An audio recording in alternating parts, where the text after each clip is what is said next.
Sin Amarres, le damos la bienvenida al invitado de hoy.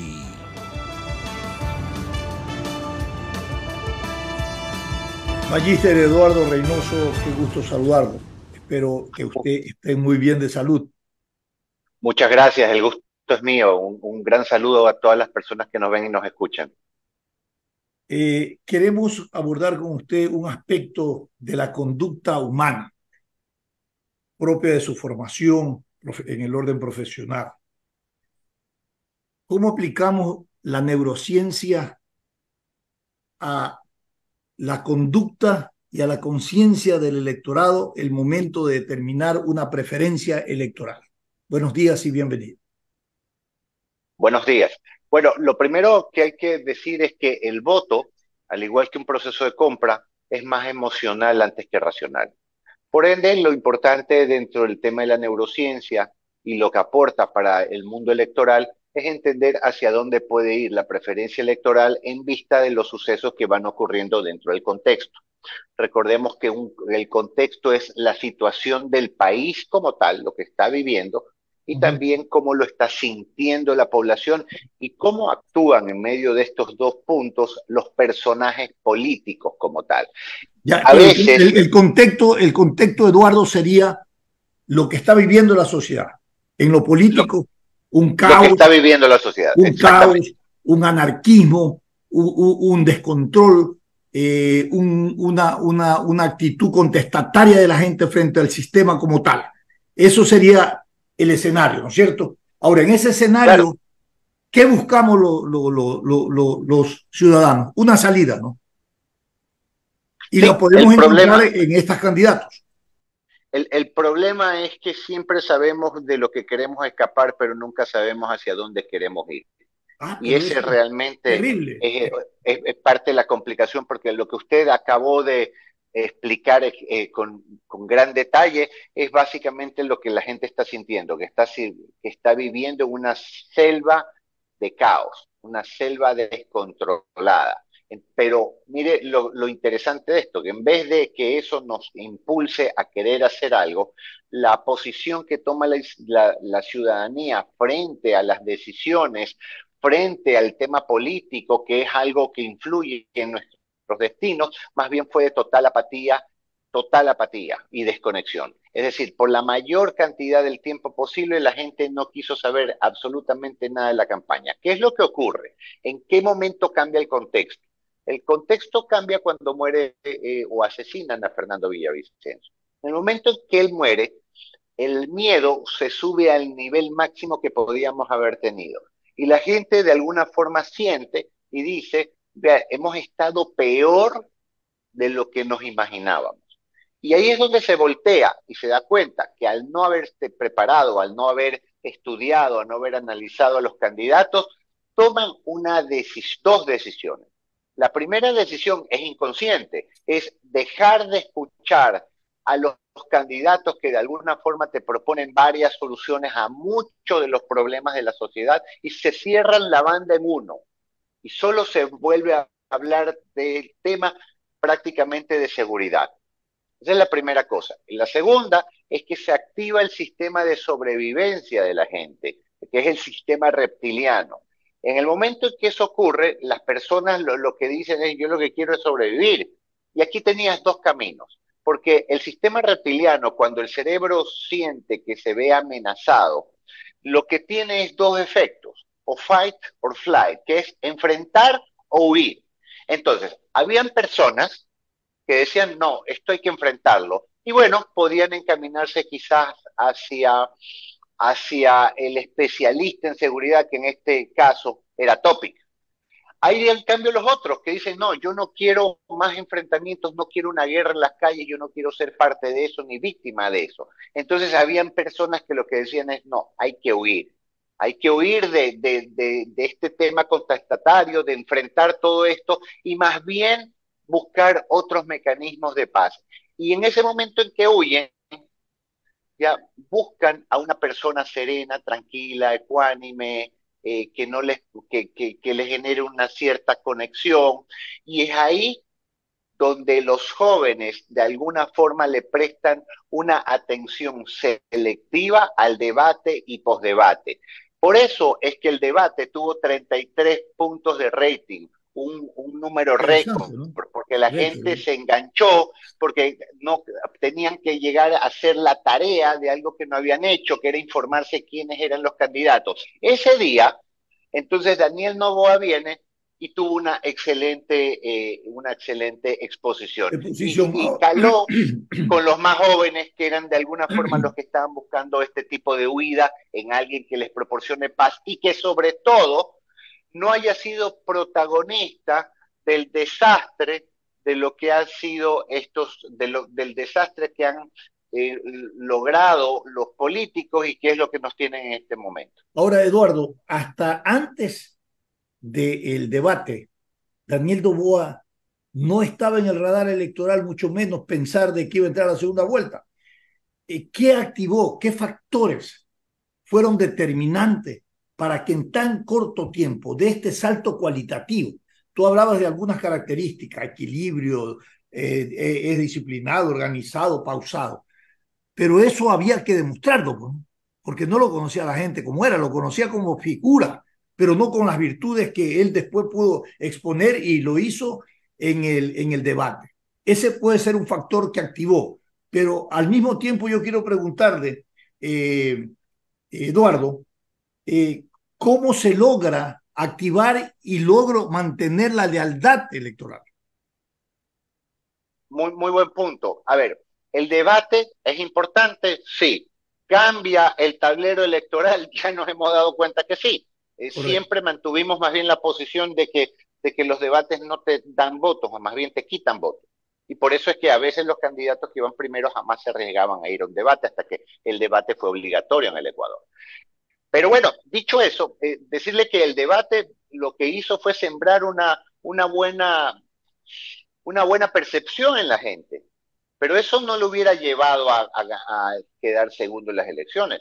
Lo que se vino después es bastante interesante, que es el Eso. posdebate, porque en el posdebate es la conversación de los 3 o 4 próximos días en las mesas y en los hogares ecuatorianos, porque ahí empiezas a hablar de quién ganó, quién perdió, de quién te tienes que burlar, a quién le haces meme, de quién te ríes, quién fue el que no dio la talla. Ahí es donde realmente tú empiezas a darte cuenta qué es lo que está pasando, quién es quién. En esos momentos Daniel Noboa se da a conocer y sube en sus altos niveles de conocimiento. Uno de los problemas que él tenía no era la mala percepción, era el desconocimiento. La gente no sabía que existía. Estaba penúltimo en intención de voto y tenía 3%. En Así menos es. de 7 días llegó a 24%. Quiere decir que por cada día subió 3 puntos porcentuales. Eso es una locura. Eso es un Impresionante. récord Guinness. ¿Ok? Así es. Entonces, eso ocurre porque hizo un buen postdebate. ¿Qué significa hacer un buen postdebate? Estaba preparado de manera digital para poder lanzar los mensajes correctos, emocionales.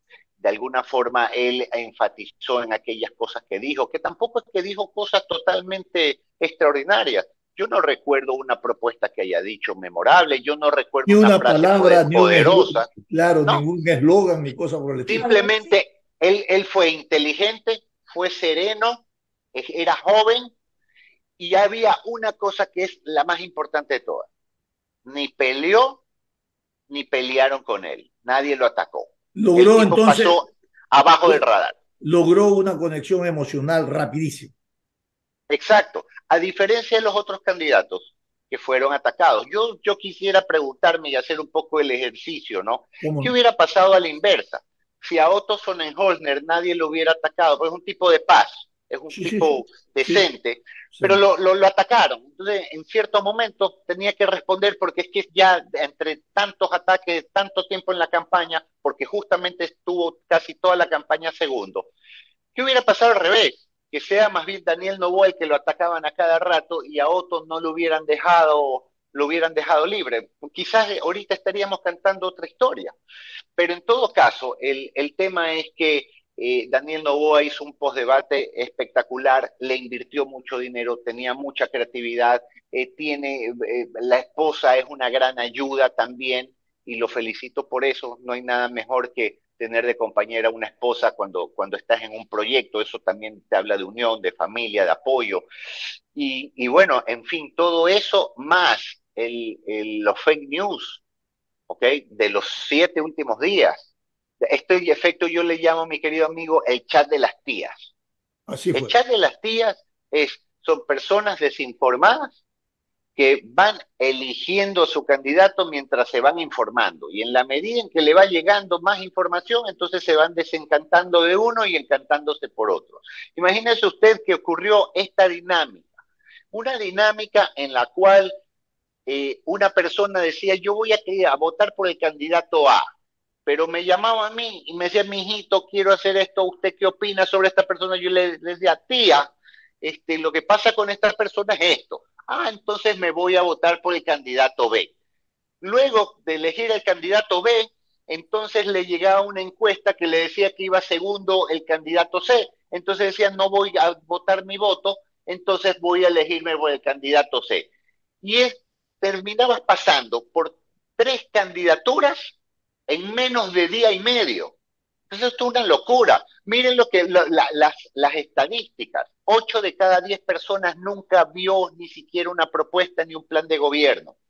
El 24% de la gente aún seguía indecisa un día antes de las votaciones. Y de los que ya habían decidido, el 22% manifestaba que podía cambiar el voto en el momento en que esté poniendo la raya en la papeleta electoral. Mire usted, duda, Impresionante. desinformación, Erika Poveda continúa absolutamente con esta todo. importante entrevista. Ante lo que está diciendo Eduardo, duda, desinformación, nos falta una cultura de un voto pensado electoral a los ecuatorianos. ¿Cómo está la madurez de los electores ecuatorianos? La madurez de los electores ecuatorianos deja mucho que desear Es y emocional. lamentablemente vivimos en un estado de incertidumbre producto a eso. Así que acostumbrémonos a que en la vida, en el Ecuador, vamos a tener más sorpresas que certezas.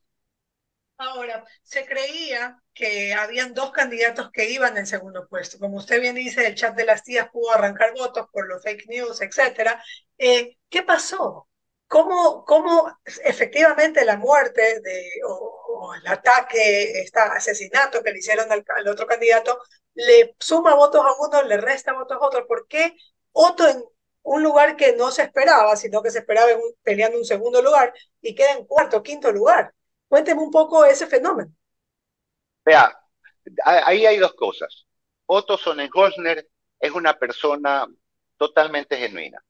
Él es lo que se va a mostrar en las campañas y las campañas van a mostrar de él lo que realmente es su esencia. Una vez en un editorial yo lo califiqué como una especie de pollo a la plancha, ¿sí? Sin mucha sal, sin mucho aceite, no quiere adornos porque no quiere ser un plato gourmet. Ese es Otto. Es una persona que más bien habría que pensar si algún día Ecuador está preparado para tener una persona así, ¿no? Tan honesta, tan tan él. Sabía que podía haber hecho otras cosas quizás para ganar o mantener ese segundo lugar, pero creo que más fuerte eran sus convicciones y sus valores y yo respeto eso. ¿Ok? Eso como primera cosa. La segunda es saber que en la muerte de Villavicencio, después de todos estos ataques, porque Otto Sonnenholner fue segundo hasta prácticamente 9 días antes de la elección, ¿ok? Cuando él iba segundo, todos lo atacaron. Eso no lo bajaba. Lo que lo bajó es la muerte de Villavicencio. Porque cuando él muere, entonces la gente dijo, no, yo quiero algo de seguridad, alguien con una posición firme frente a esto, ¿ok? Y el que no, y el joven, que luego se termina encantando por Daniel Noboa, para ese momento estaba entre los indecisos. ¿Me explico? Entonces, no era, le aseguro que si no hubiera muerto Noboa, el próximo candidato, dado que no se iban a ir por un Jan Topic, porque tenía una posición muy fuerte y hasta confrontativa desde el punto de vista de la seguridad, esos jóvenes hubieran ido para Otto Sonnenholmer. Pero así son las cosas, las campañas son dinámicas, las campañas son para aprender. En mi último editorial terminé diciendo que los consejos que daba o los aprendizajes que compartía los decía con mucha humildad porque a mí también me tocó aprender en estas elecciones porque se rompieron Oh, muchos preconceptos. usted no lo, Eduardo, tú no lo tenías en el radar en el grupo Las encuestadoras tampoco. ni las encuestadoras tampoco. Bueno, hay dos tipos de encuestadoras. La encuestadora que normalmente hace sus datos públicos y que más están siendo hoy una herramienta de desinformación antes que de información, porque los están utilizando para justamente los fake news. Y hay las encuestadoras internas. ¿Cuáles son las encuestadoras internas? Son los datos que no se publican y que son mucho más sensatos porque son más precisos, son parte de las campañas. Y yo les puedo decir que no se lo veía a él segundo, peor con esa diferencia, pero sí se lo veía ascendiendo de una manera impresionante y llegando a un segundo puesto en empate técnico. Ahora, de ahí la diferencia que terminó sacando, pues obviamente eso no lo veíamos de alguna manera venir, porque vuelvo y les repito, el día de las elecciones se iban a terminar de decidir aquellos indecisos que faltaban por tener claro cuál era su preferencia. Así que nadie podía ser totalmente perfecto tampoco. Ahora, usted me hablaba del postdebate, el mapeo en territorio y el mapeo en redes sociales, que fue una base fundamental para que él pueda llegar una vez que aprovecha este momento de notoriedad. ¿Qué tiene que hacer ahora? Bueno, hoy en una segunda vuelta es un borrón y cuenta nueva. Todo comienza distinto y tienen que haber estrategias distintas. La esencia tiene que ser igual, ¿ok? Por una sencilla razón. O sea, tú has conquistado un electorado que es difícil de conquistar y solo con un error puedes llegar a perderlo absolutamente todo. Esto va para tanto Luisa como también Daniel Noboa, pero sobre todo Daniel Noboa porque él no tiene estructura ni bases, por ende no es que tiene un voto duro como tal, es un voto que lo ha ido pescando y con sus virtudes, pero lo puede perder inmediatamente porque no es que están enamorados de él. ¿Sí? No es que están totalmente convencidos, es que la decisión ha sido bastante superficial. Eso es lo que hay que decirlo y hay que decirlo con mucha claridad. Yo creo que la mujer de Novoa juega un papel importante dentro de todo esto. Lo van a atacar. Ahí sí, los códigos de guerra, vamos a ver cómo los utiliza.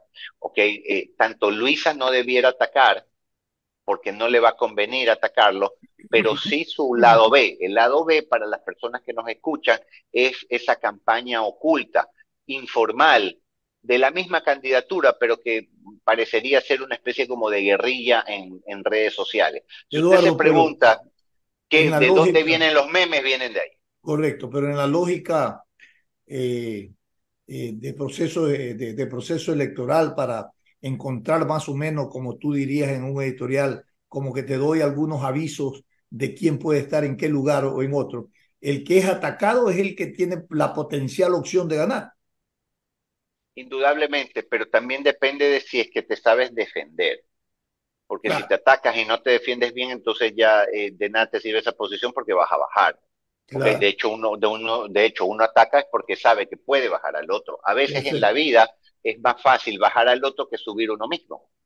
Concluimos que es un voto más emocional el que hemos tenido y luego tú aconsejas en unos editoriales que estuve leyendo que me parecieron muy interesantes, más allá de la ensalada vegana y que también, por muy sano que sea, se necesita otro tipo de proteína, ¿no?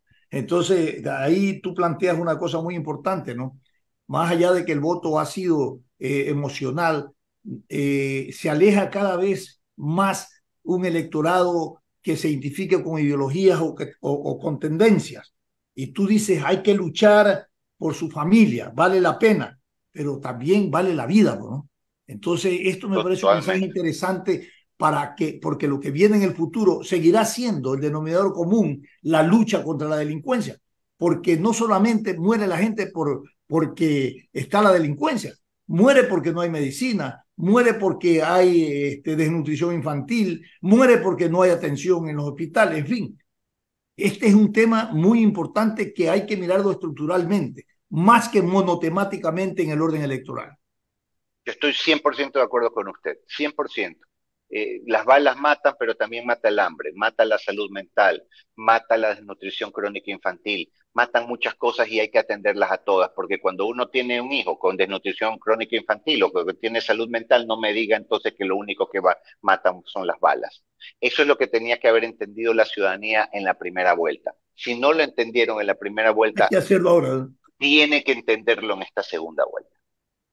Me parece muy bien, ha sido muy interesante porque todavía queda mucho tiempo, tela por cortar para ver cuáles son las causales reales que llevó a este candidato al balotaje y luego esperemos pues si llega a la presidencia. Eduardo Reynoso, muchísimas gracias por su visión, por su análisis, que un poco despeja algunas dudas e inquietudes e incertidumbres también que han quedado después de la segunda vuelta. Gracias por haber estado con nosotros, Eduardo Reynoso. No, gracias a ustedes, lo he disfrutado mucho y qué gusto volverlo a ver. Gracias, felicidades. Erika, nos Chao. despedimos hasta el día de mañana de ustedes ecuatorianos, mañana con más invitados y análisis de noticias. Felicidades, cuídense.